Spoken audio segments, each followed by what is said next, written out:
Hello students, practical तरीके से सीखते हैं जो हमने पिछले 3 वीडियो में समझने की कोशिश की है। अब समय आ गया है कि आप उसको प्रैक्टिकली समझें।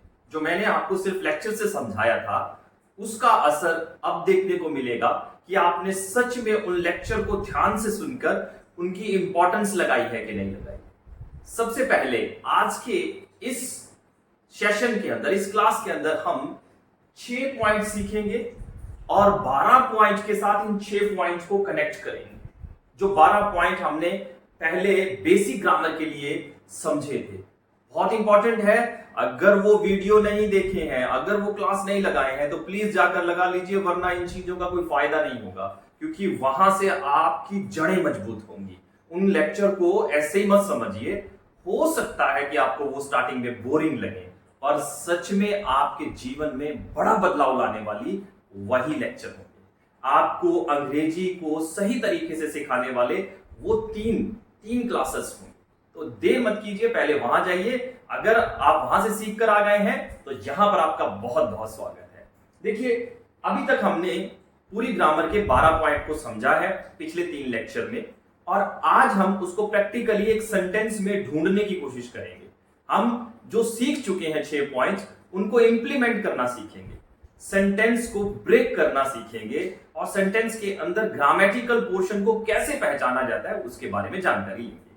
जैसे हमने पहले TDM एक मसाला तैयार किया था, उसी तरीके से हमने SVO और कनेक्ट कर दिया है। इसमें S मायने सब्जेक्ट, V मायने वर्ब और O मायने ऑब्जेक्ट। अब समझने वाली बात यह है कि ये 6 जो चीजें हैं वाक्य में क्या काम करते हैं और कहां मिलते हैं।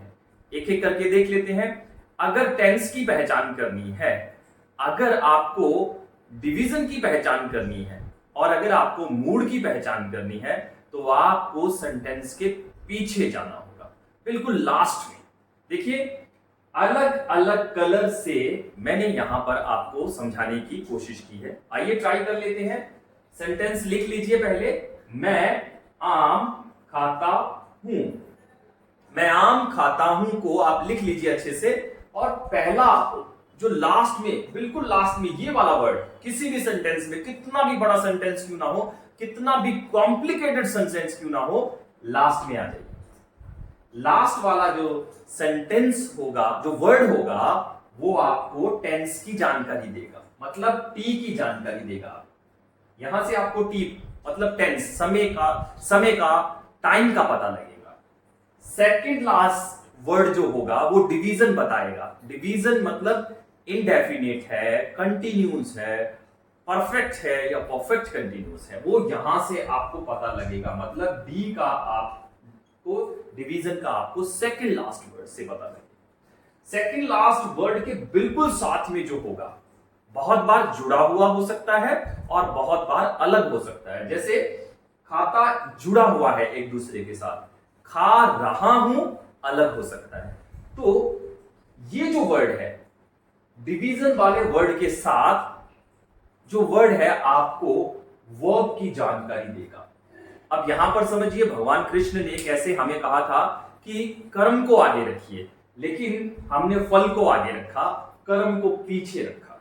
इसी वजह से हमारा देश जितनी तरक्की करना चाहिए था, जितनी हमें नॉलेज मिली थी अपने भगवान से, अपने गुरुओं से, अपने देवताओं से, अपने अवतारों से, जितनी हमें ज्ञान मिला था, उसका 1% भी हम दुनिया को नहीं दे पाए।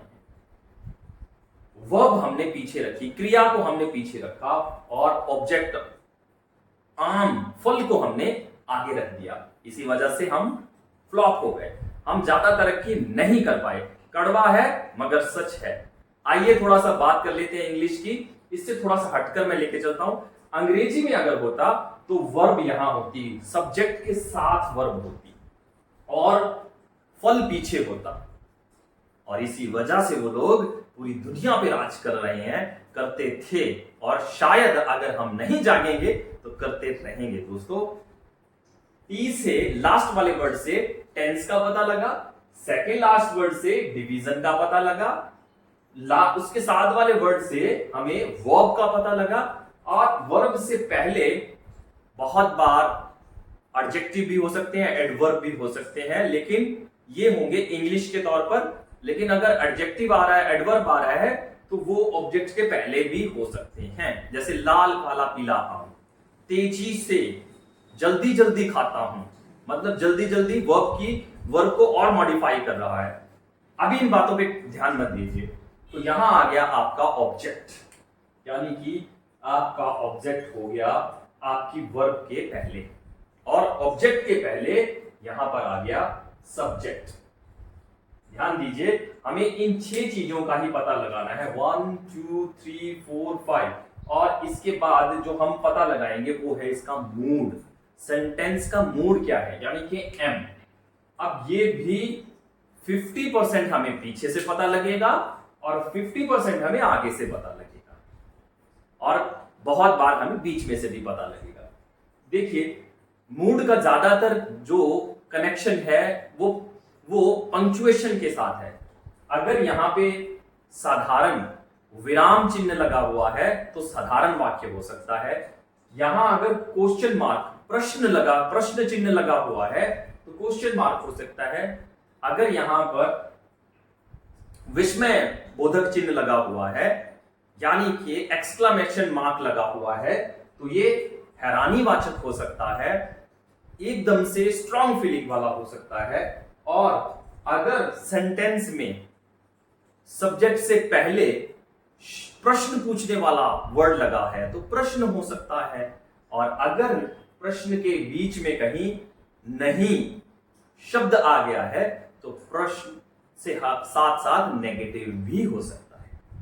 मूड को अलग तरीके से समझेंगे। ये 6 पॉइंट हैं जो आपके लिए बहुत जरूरी है। यहीं से आपको टेंस का पता लगेगा, लिख लीजिए। यहीं से आपको मॉडल्स का पता लगेगा, प्लीज लिख लीजिए।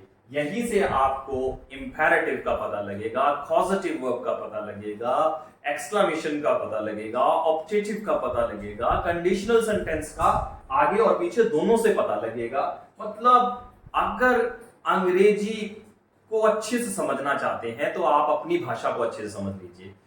ट्रांसलेशन के लिए पीछे आना है, आपने बिल्कुल लास्ट में आना है और इधर से उधर सफर शुरू कर देना है। यहां से चलना शुरू कर दीजिए, आपका काम हो गया। यहीं से सेंटेंस की पूरी रूपरेखा निश्चित होगी कि सेंटेंस में कौन से हेल्पिंग वर्ब लगेंगे, कौन सी मेन वर्ब लगेंगी, यहीं से निश्चित होगा। ऑब्जेक्ट को कहां लेकर के रखना है, यहीं से निश्चित होगा। दोस्तों, ये 6 पॉइंट प्लीज लिख लीजिए। फिर से शॉर्ट में दोहरा देता हूं। लास्ट वर्ड से टेंस का, सेकंड लास्ट वर्ड से डिवीजन का, उसके साथ वर्ब का, उसके साथ ऑब्जेक्ट का, और उसके साथ सब्जेक्ट का जानकारी आपको अच्छे से मिल जाएगी। बस सफर आपने पीछे से शुरू करना है। उम्मीद करता हूं आपको यह समझ आ गई होगी। अब एक एक करके पूरे टेंस के बारे में जानकारी लेते हैं। सबसे पहले हम जानकारी लेंगे टेंस के बारे में। आपको 3 टेंस पढ़ाए जाते हैं, लेकिन ये सच नहीं है। 3 टेंस नहीं होते, टेंस सिर्फ 2 ही होते हैं। फ्यूचर को टेंस नहीं मानते इंग्लिश लोग, उसको मॉडल में कंसीडर करते हैं। उन्होंने मॉडल ही माना है। अब क्यों है उसका एक सॉलिड रीजन आपको दे रहा हूं। टेंस को बनाने के लिए 2 चीजें आपको समझनी होंगी। पहली चीज, तो जब आप वर्ब्स याद करते हैं, ये वर्ब्स याद करते हैं, तो फर्स्ट वर्ब है प्रेजेंट, सेकंड वर्ब है पास्ट, फ्यूचर के लिए कोई वर्ब नहीं है। थर्ड वर्ब को परफेक्ट बनाया जाता है, कंसीडर किया जाता है, और परफेक्ट ही होती है। मतलब वो डिवीजन से जुड़ी हुई है, टाइम से जुड़ी नहीं हुई है। पहला रीजन। दूसरा रीजन, जितने भी टेंस बनते हैं उन टेंस में बी फॉर्म का इस्तेमाल होता है, अकेले भी और हेल्पिंग वर्ब के साथ भी। बहुत ध्यान से सुनिएगा, बी फॉर्म इंग्लिश में मॉडल वर्ब्स को छोड़कर जितनी भी वर्ब्स हैं वो बी फॉर्म में आ जाती हैं। मतलब सभी वर्ब्स यहां से शुरू होती हैं, यहां से। अब सेंटेंस को अगर आप ध्यान से देखेंगे, जैसे जैसे सीखते जाएंगे, तो बी फॉर्म अकेले एक सेंटेंस को प्रेजेंट बना सकती है, बी फॉर्म अकेले एक सेंटेंस को पास्ट बना सकती है, लेकिन बी फॉर्म अकेली फ्यूचर और मॉडल नहीं बना सकती। अकेली अगर बी फॉर्म लिख दी जाए तो सेंटेंस को आप फ्यूचर क्लियर नहीं कर सकते। अकेली अगर बी फॉर्म लिखी जाए तो आप उसको मॉडल नहीं बना सकते। बी फॉर्म को मॉडल वर्ब की जरूरत पड़ती है, तब जाकर के वो फ्यूचर या फिर मॉडल बन सकती है। ध्यान दीजिएगा, शायद अभी आपको समझ नहीं आएगा, जैसे जैसे आप आगे बढ़ते जाएंगे तो आपको क्लियर होता जाएगा। अब ये समझने वाली बात है कि विल और शैल के साथ सेंटेंस अकेला बन ही नहीं सकता। कैन अकेला नहीं आ सकता, कुड अकेला, will, would, shall, should, may, must, might, ये सेंटेंस में अकेले आकर के सेंटेंस का कोई मतलब नहीं बना सकते। लेकिन अगर बी फॉर्म अकेली आ जाए तो वो मॉडल या फ्यूचर नहीं बना सकते। जैसे एक छोटा सा सेंटेंस आप अपनी कॉपी पे लिख लीजिए, मैं वहां होऊंगा, मैं वहां होऊंगा, आई विल बी देयर। अब अकेली विल भी लगा देंगे तो भी आप सेंटेंस को क्लियर नहीं कर सकते। अगर आप बी अकेली लगा देंगे तो भी सेंटेंस को क्लियर नहीं कर सकते। मतलब फ्यूचर के लिए विल की भी जरूरत पड़ेगी और बी फॉर्म की भी जरूरत पड़ेगी। इसी तरीके से ये पेन होगा, अभी ये मार्कर है, इसमें कोई मॉडिफिकेशन करके इसको पेन बना देंगे, ये पेन होगा, इट विल बी और this will be a pen. Will अकेला लगाने से भी सेंटेंस नहीं बन पाएगा और बी फॉर्म अकेला लगाने से भी सेंटेंस नहीं बन पाएगा। इसी वजह से दोस्तों सेंटेंस में जो टेंस होते हैं वो दो ही होते हैं, प्रेजेंट एंड पास्ट। फ्यूचर को टेंस नहीं माना जाता, बस ये इतना याद रखिए। लेकिन फिर भी आपको बेसिक सिखा रहा हूं तो मैं आपको क्लियर कर देता हूं कि हम 3 टेंस की जानकारी लेंगे, आपका मन रखने के लिए, आपको खुश करने के लिए ये कर रहा हूं। लेकिन एक दिन ऐसा आएगा इस कोर्स को करते करते कि आप कहेंगे सर आपने जो पहले दिन पढ़ाया था वही सही था। चर्चा करते हैं। टेंस 3 है, लिख लीजिए, प्रेजेंट, पास्ट, फ्यूचर। डिवीजन 4 है, लिख लीजिए, indefinite, continuous, perfect, perfect continuous. Mood 4 है, simple, negative, interrogative, interrogative and negative. आपको समझ आ गया होगा, लिख लीजिए बस एक बार। 3 टेंस, 4 डिवीजन, 4 मूड, इतना लिखिए। अब टेंस के हिसाब से अगर लास्ट वाला वर्ड है तो लिखिए, प्लीज लिखिए, बिना लिखे बात नहीं बनेगी। लास्ट वाला वर्ड अगर है तो बेसिक इंग्लिश में इसको प्रेजेंट कहते हैं। लास्ट वाला वर्ड अगर थ है या फिर थ को छोड़कर अ, आ, ई की आवाज आ रही है और महसूस होता है कि बीत गई है बात, तो सेंटेंस का टेंस पास्ट होगा। या तो थ होगा यहां पर या अ, आ, ई की आवाज आएगी। जैसे आयोडेक्स लगने के टाइम पे आवाज आती है, दर्द लगने के बाद आयोडेक्स लगाते हैं हम, तो आयोडेक्स की आवाज यानी कि अ, आ, ई, उ, आ, ई की आवाज अगर आ रही है, बीते हुए समय को, एक्शन को बता रही है, तो मान लीजिए पास्ट है। ह को हटाकर, थ को हटाकर अगर यहां पर लास्ट वाला वर्ड ग हो, ग, तो टेंस फ्यूचर होगा। ह प्रेजेंट, थ पास्ट, ग फ्यूचर। आइए डिवीजन की तरफ चलते हैं। ये वाला पोर्शन जो है, सेकंड लास्ट वर्ड अगर ता, ते और ती से जुड़ा हुआ है तो इंडेफिनेट होगा। इंडेफिनेट के सामने लिख लीजिए ता, ते, ती। अगर यहां पर रहा, रही और रहे हो तो कंटिन्यूस होगा। कंटिन्यूस के बिल्कुल सामने लिख लीजिए रहा, रही, रहे। 3 ही निशानियां हैं, लड़का, लड़की, बहुवचन। रहा लड़का है, रही लड़की है और रहे बहुवचन प्लूरल है। ता लड़का है, ती लड़की है, ते बहुवचन है। इसी तरीके से यहां पर अगर सेंटेंस में आ जाए चुका, चुकी, चुके, आ, ए, ई, ये वर्ड आ जाए और उसके बाद कोई वर्ड हो, इसके बाद कोई वर्ड होना चाहिए, तो आ, ए, ई, चुका, चुकी, चुके परफेक्ट होता है। परफेक्ट के सामने लिख लीजिए आ, ए, ई, चुका, चुकी, चुके। यहां पर रहा, रही, रहे हो और सेंटेंस में कहीं भी बीच में से शब्द दिया हो, से, इस तरीके से शब्द दिया हो और ये टाइम को बता रहा हो, जैसे सुबह से, शाम से, 1990 से, 2000 से, ये से हो और इससे टाइम जुड़ा हुआ हो और एक्शन चल रहा हो, यहां पर रहा, रही, रहे हो, तो परफेक्ट कंटिन्यूस डिवीजन होती है। लिख लीजिए से रहा, से रही, से रहे। उम्मीद करता हूं डिवीजन का भी आपको पता चल गया होगा। अब आ जाते हैं मूड पर। 4 मूड है, ये साधारण मूड है, अफर्मेटिव या फिर सिंपल मूड।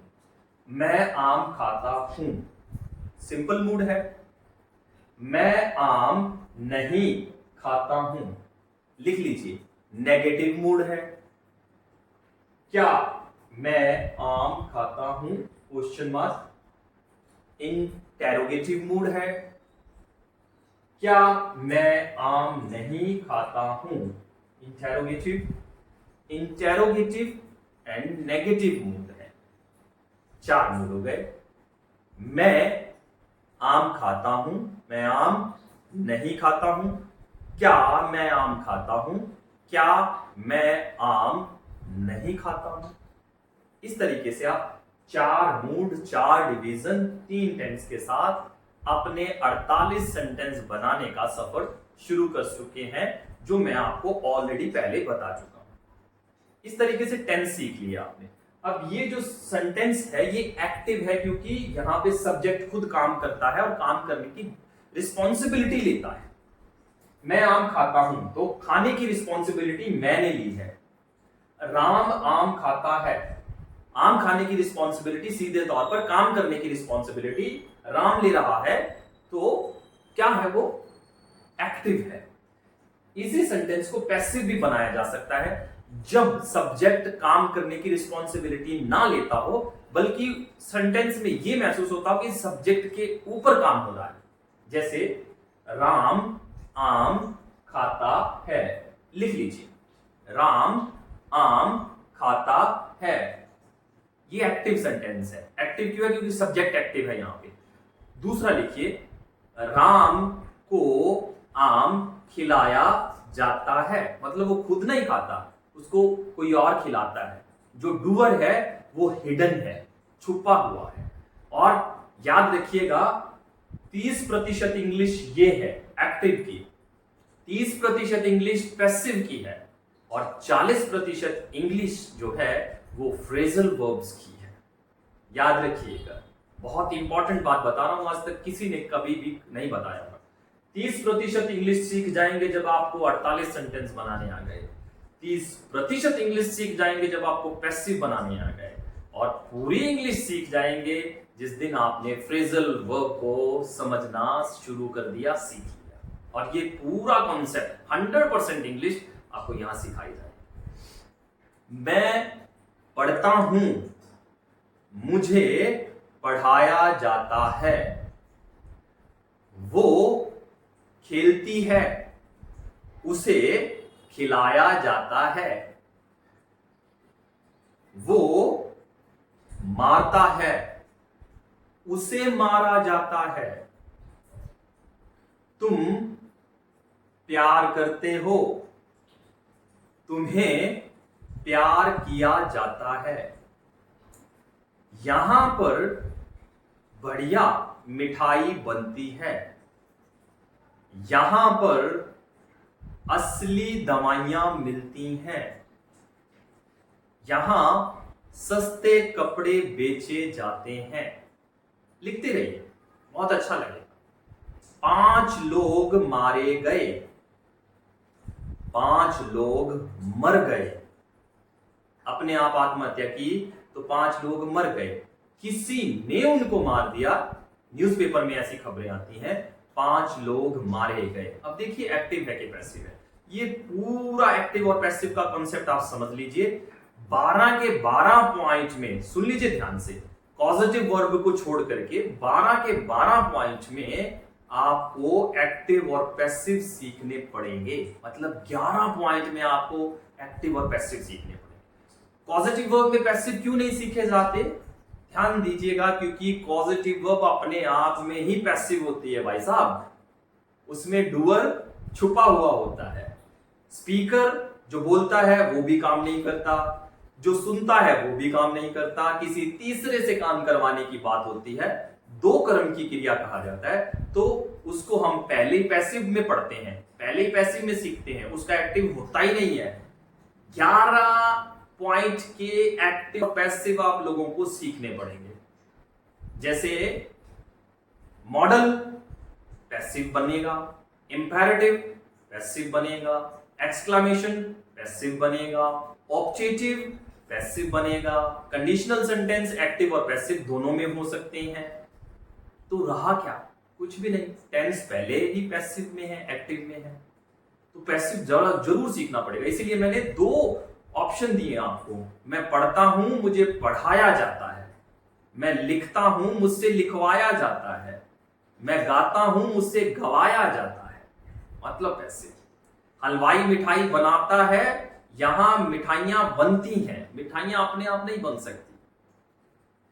चोर ने मोटरसाइकिल चोरी कर लिया, चोर एक सब्जेक्ट है। मोटरसाइकिल चोरी हो गया, अपने आप नहीं हो सकता, ये पैसिव है। जहां सब्जेक्ट छुपा हुआ हो या सब्जेक्ट का जिक्र किया जाना जरूरी ना हो, सीधा फोकस एक्शन पे हो, तो समझ लीजिएगा पैसिव है। बहुत डिटेल में पढ़ेंगे, बहुत मजा आने वाला है आप लोगों को। फिलहाल हम एक एक वर्ड से मॉडल्स की तरफ चलते हैं। 11 के 11 पॉइंट ये लिख लीजिए। ये टेंस है, मैं आम खाता हूं, ये टेंस है। अब इसका अगला मॉडल अगर इसको बनाना हो तो बस ये पोर्शन चेंज करना है, ये वाला पोर्शन ये चेंज कर दीजिए। मैं आम खा सकता हूं, ये हटा दिया, डिवीजन हटा दी, तो मॉडल बन गया। क्या मैं आम खा सकता हूं, ये भी मॉडल है, हटा दीजिए। आम खाओ, हुक्म दे दिया, कृपया आम खा लीजिए, इंपेरेटिव है। सब्जेक्ट को हटा दिया, बाकी सब ये वाला पोर्शन हटा दिया, ये वाला पोर्शन इंपेरेटिव में ये हट जाएगा, ये याद रखना है। इंपेरेटिव में ये नहीं रहेगा, ओ की आवाज आएगी। खा लो, खा लीजिए, इज्जत से अगर बोलना है, खा लीजिए, कृपया आम खा लीजिए, निवेदन है आम खा लीजिए, आम खा लो, तो इंपेरेटिव है। मैं दुआ करता हूं कि आप आम खा लें, ऑब्जेक्टिव है। आपने आम खा लिया, एक्सक्लेमेटरी है। अगर तुम्हारे पास है तो आम खा लो, कंडीशन सेंटेंस हो गया। मेरे घर पहुंचने से पहले मेरा भाई आम खा चुका था, सीक्वेंस ऑफ सेंटेंस हो गया। मतलब 12 के 12 में से 11 पॉइंट आपको इस तरीके से समझ आ जाएंगे। 12 के 12 पॉइंट का मैंने आपको विवरण दे दिया है। फिर से लिख लीजिए, अगर समझ नहीं आया वीडियो को रिपीट कर लीजिए। फिर से बता रहा हूं, मैं आम खाता हूं टेंस है, मैं आम खा सकता हूं मॉडल है, आम खा लो इंपेरेटिव है, मैं दुआ करता हूं आप आम खा लें, ऑब्जेक्टिव है, आपने आम खा लिया, हैरानी से आपने आम खा लिया, एक्सक्लेमेटरी है, मेरे अगर तुम्हारे पास है तो आम खा लो, कंडीशनल है, मेरे घर पहुंचने से पहले मेरा भाई आम खा चुका था। Sequence of sentence. हो सकता है इसमें 12 सेंटेंस के एक्शन पूरे ना हो, क्योंकि बहुत से सेंटेंस एक दूसरे के साथ जुड़े हुए हैं, बहुत सी कंडीशन एक दूसरे के साथ जुड़ी हुई है। लेकिन अगर ये जो मैंने आपको बताया सीख जाएंगे, लिखना, हर चीज को कन्वर्ट करना सीख लेंगे सभी में, तो ऑटोमेटिक आपका काम हो जाएगा। और जिस दिन मैं आपको लाइव प्रैक्टिस करवाऊंगा इसकी, ये वीडियो देखने के बाद, ये क्लास देखने के बाद आपको लाइव क्लास समझ में आएगी, क्योंकि वहां मैं बहुत कम पढ़ाता हूं, बहुत थोड़ा पढ़ाता हूं, और उनको ही समझ आता है जो रेगुलर क्लासेस लेते हैं। तो याद रखिएगा, ये बहुत अच्छा होगा आपके लिए कि आप प्रैक्टिस पे प्रैक्टिस करते जाएं, नोट्स तैयार करते जाएं, क्योंकि वही 1 लाख रुपया दिलाएंगे आपको, वही 1 लाख रुपया दिलाएंगे जिस दिन आप कंपटीशन जीत जाएंगे और आपके पास रेगुलर नोट्स नहीं बने होंगे, अटेंडेंस नहीं लगी होंगी रेगुलर आपकी, तो भैया आप जीत करके भी नहीं जीत पाएंगे, आपको इनाम नहीं मिलेगा, ये याद रख लीजिएगा। अगर सच में 1 लाख रुपया जीतना है तो जैसे बताया जा रहा है वैसे पढ़िए और नोट्स तैयार कीजिए, और 1 साल की मेहनत आपकी इंग्लिश में नजर आनी चाहिए। ऐसा नहीं होगा कि आप तुक्के से आंसर दे दो और सरकारी नौकरी आपको मिल जाए। 4 में से 1 ऑप्शन सही होगा, कुदरत ने आपको वो ऑप्शन सही दे दिया और आप जीत गए। आपको परखा जाएगा। जब तक आप सही तरीके से पढ़ करके अपने आप को साबित नहीं कर देंगे, तब तक आपको इनाम नहीं मिलेगा। With this word, thank you very much. 12 के 12 पॉइंट मैंने आज आपके साथ डिस्कस कर दिए। कल की क्लास से हम शुरू करेंगे सही तरीके से टेंस को पढ़ना, मतलब इसकी ट्रांसलेशन करना शुरू करेंगे, जिसमें आप सीखेंगे बेस्ट ऑफ बेस्ट पार्ट 12 में से पहले टेंस कैसे बनते हैं।